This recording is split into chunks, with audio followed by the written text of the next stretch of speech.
Mark సువార్త 4వ అధ్యాయము ప్రారంభం నుండి చూస్తే పెరుగుతున్న విత్తనం అని ఒకటి ఉపమానం కనబడుతుంది.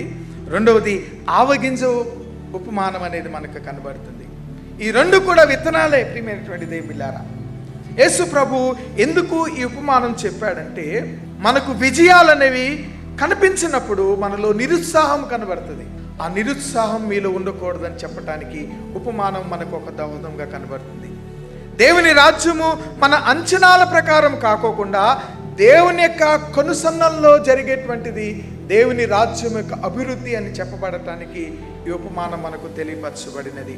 ఈ విత్తనము లేక ఆవగింజ విత్తనము ఈ రెండు కూడా ఎలా ఉన్నాయంటే, దాని స్టేజి మొలచి చిగిర్చి వర్ధిల్లేటువంటి స్టేజ్లో ఉన్నాయి. అవి ఈరోజు దేవుని యొక్క వాక్యము మనకు ఈ మొలచి చిగిర్చి వర్ధిల్లే అనే దానిని దేనిని గురించి సంబోధిస్తున్నాయి. మనకి దేవుని రాజ్యం అనేది పెరగాలనంటే ఆ పెరిగే విధానములో విత్తనం అనేది చాలా ప్రాముఖ్యమైనది. ఒక వ్యవసాయకుని మనం గమనిస్తే వ్యవసాయంలో ఉన్న ఒక మౌలిక సూత్రం ఏంటో తెలుసా?